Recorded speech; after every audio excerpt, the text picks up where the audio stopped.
Hello friends, welcome back to Anvesha Raj channel. आज हम लोग पढ़ेंगे सिद्ध साहित्य। ठीक है, तो ये टॉपिक काफ़ी इम्पॉर्टेंट है। ठीक है, ये जो टॉपिक है सिद्ध साहित्य, ये यूजीसी नेट के सिलेबस में भी है और अदर एग्ज़ाम जो टीजीटी पीजीटी, ठीक है, और अदर एग्ज़ाम जो होता है, ठीक है, उसमें भी यहाँ से क्वेश्चन पूछे जाते हैं। ठीक है, तो ये टॉपिक बहुत ज़्यादा इम्पॉर्टेंट है।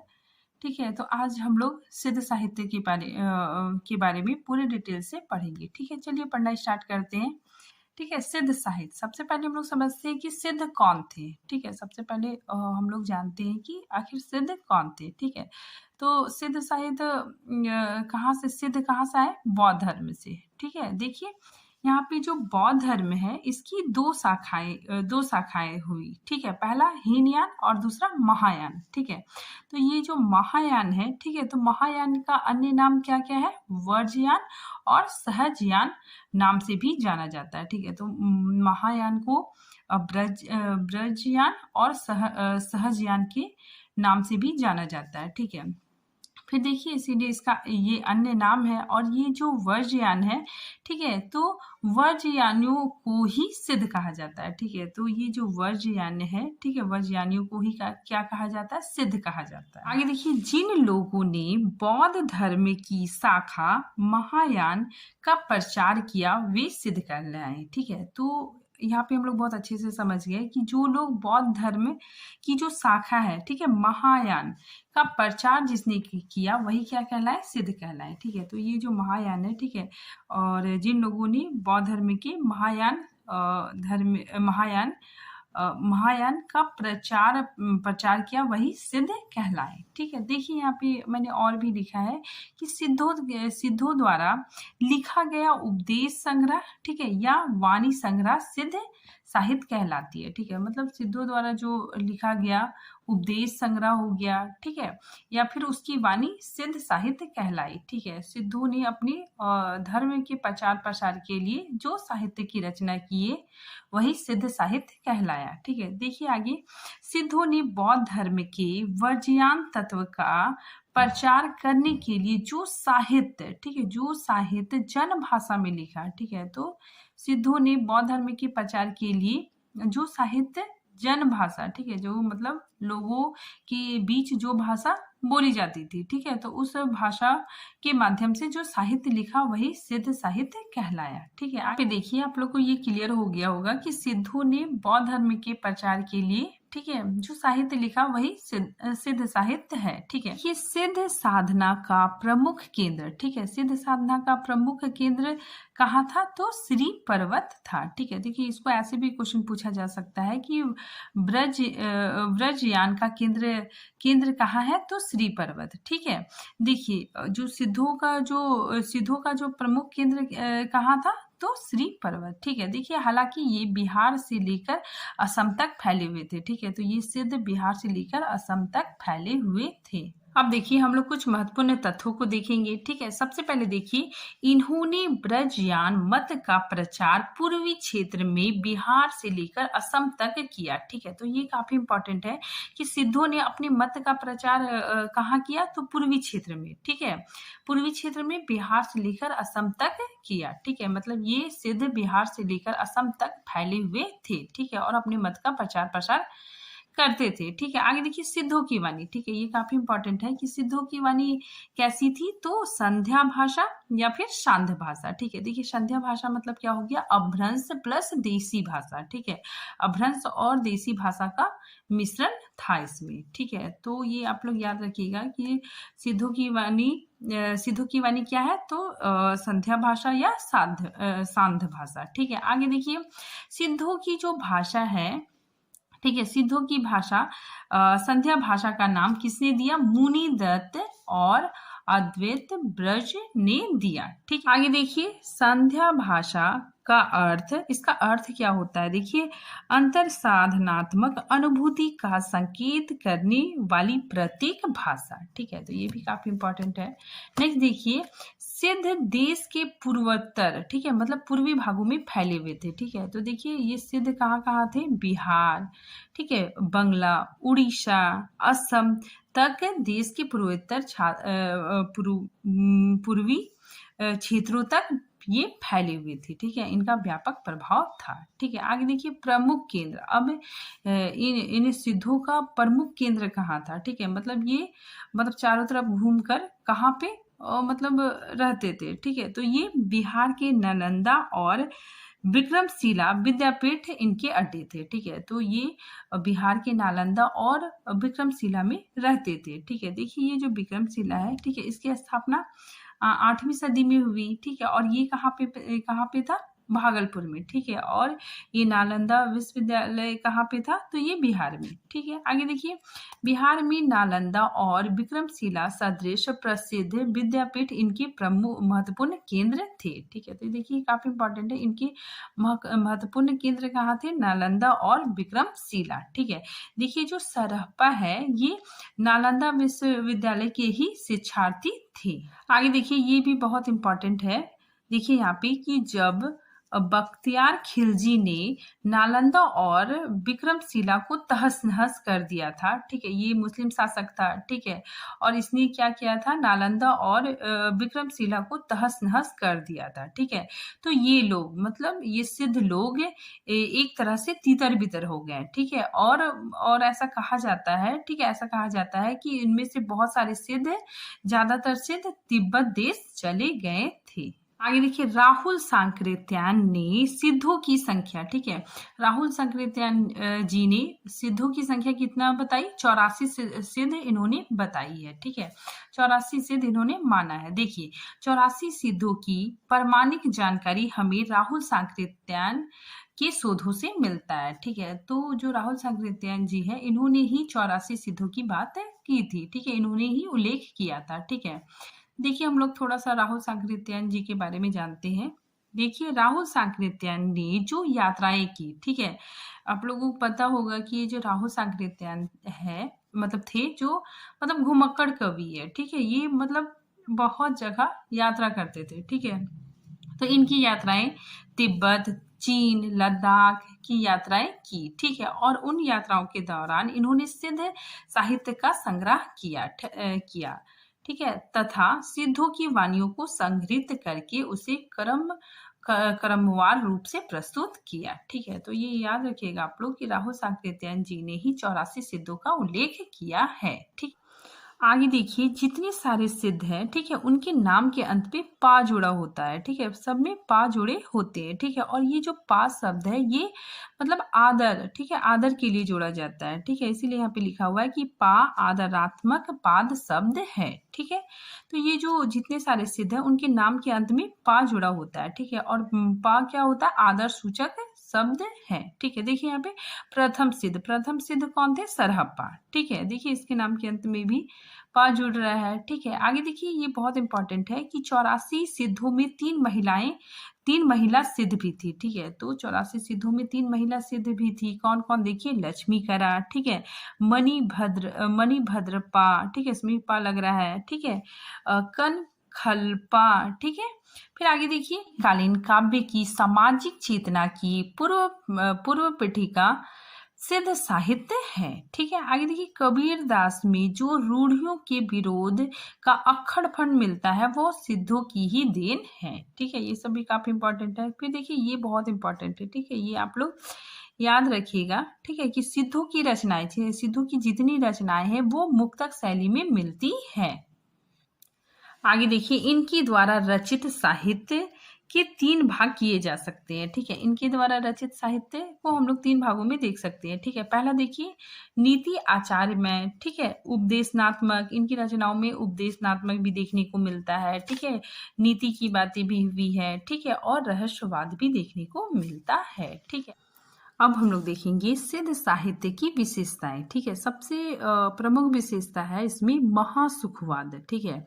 तो सिद्ध साहित्य की सबसे प्रमुख विशेषता है कि इसमें महासुखवाद देखने को मिलता है, ठीक है। देखिए ब्रजयान में आकार महासुखवाद का प्रवर्तन हुआ, ठीक है। तो इसमें महासुखवाद का प्रवर्तन हुआ, ठीक है। और प्रज्ञा और उपाय के योग से इस महासुख दशा की प्राप्ति मानी गई है, ठीक है। इसे आनंद स्वरूप, ठीक है, इसे आनंद स्वरूप ईश्वर रत्न ही समझना चाहिए, ठीक है।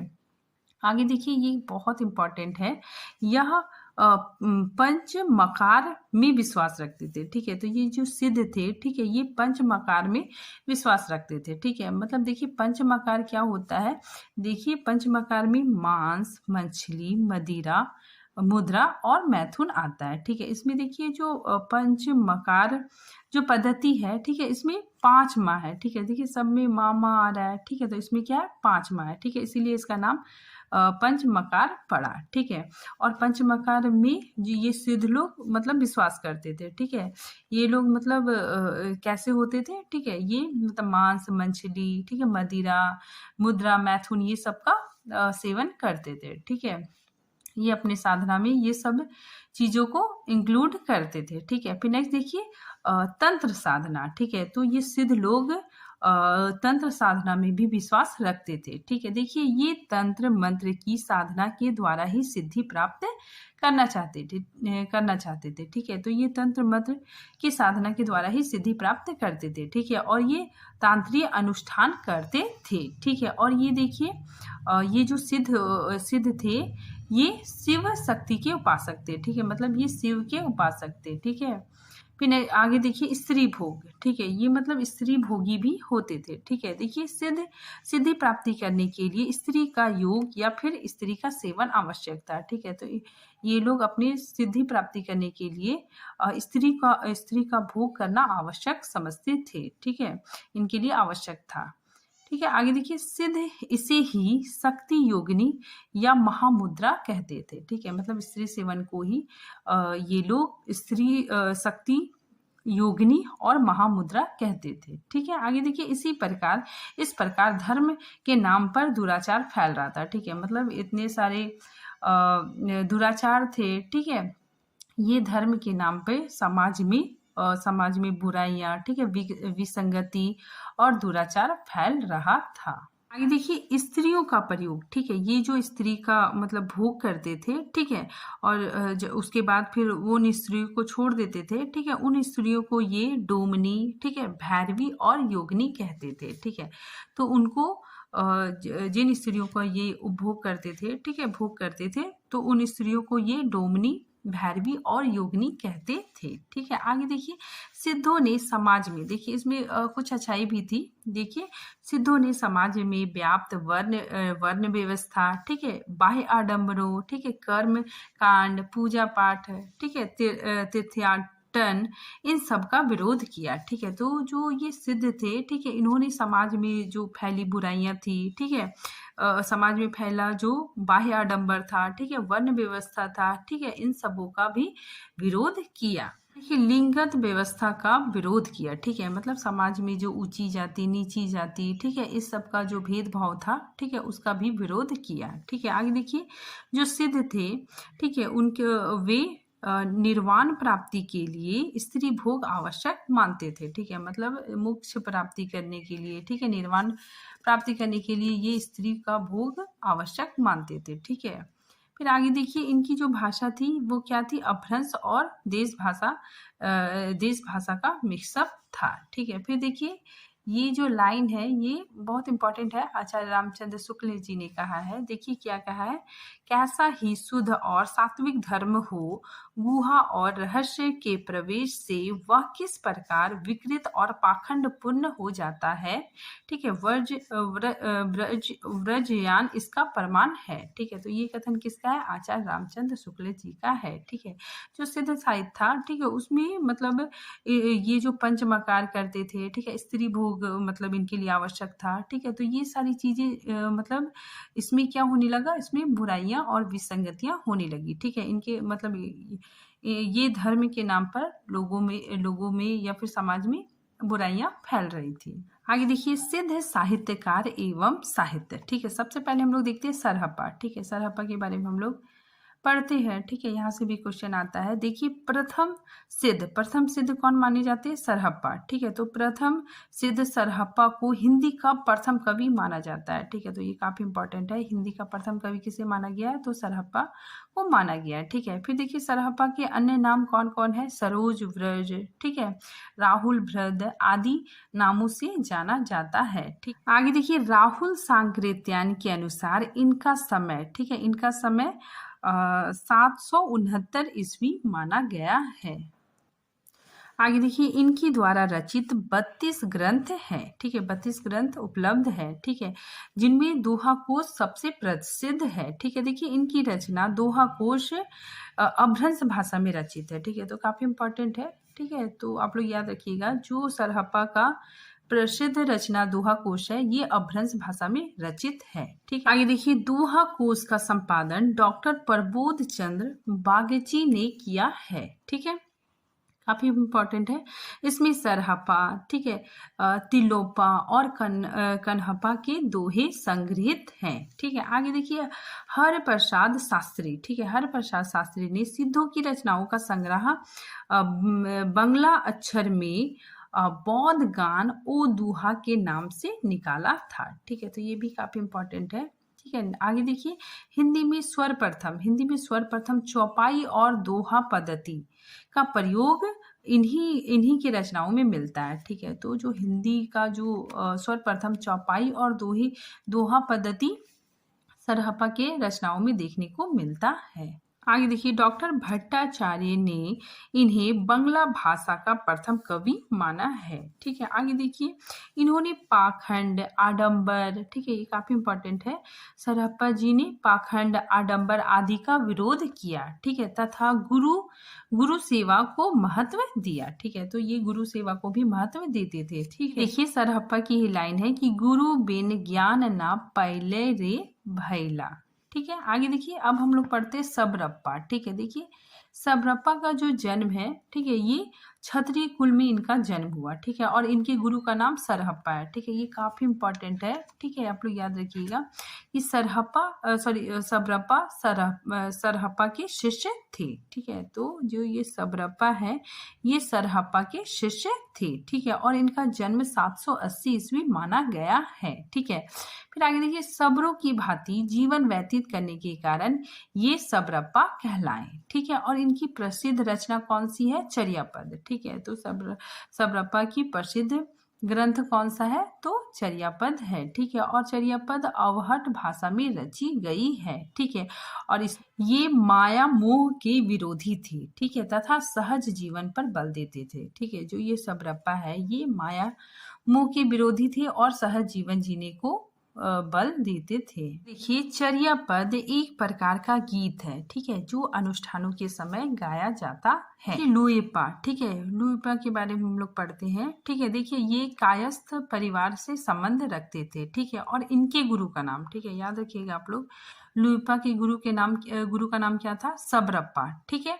फिर देखिए इनकी साधना का अत्यंत प्रभाव था, ठीक है, इनकी साधना का बहुत ही ज्यादा प्रभाव था, ठीक है। 84 सिद्धों में इनका स्थान सर्वोच्च माना गया है, ठीक है। तो ये काफी इंपॉर्टेंट है, जो 84 सिद्ध है, ठीक है, उनमें लुइपा को मतलब सर्वोच्च स्थान माना गया है, ठीक है, इनको उच्च स्थान दिया गया है, सबसे सर्वोत्तम माना गया है, ठीक है। फिर देखिए इनकी कविताओं में रहस्य भावना प्रधान है, ठीक है, तो इनकी कविताएं रहस्य भावना की प्रधानता है। देखिए डोम भीपा, ठीक है, देखिए इनका जन्म क्षत्रिय वंश में 840 ईस्वी में हुआ, ठीक है, और इनके गुरु का नाम, ठीक है, आप लोग याद रखिएगा गुरु का नाम, इनके गुरु का नाम विरूपा था, ठीक है, और इनके द्वारा रचित ग्रंथों की संख्या 21 मानी जाती है, ठीक है। तो इन्होंने 21 ग्रंथों की रचना की, ठीक, इन्होंने 21 ग्रंथों की रचना की, जिसमें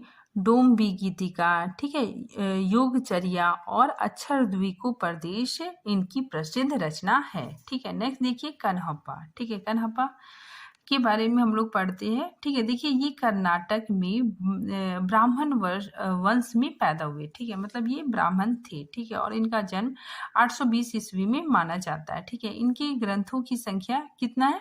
74, ठीक है।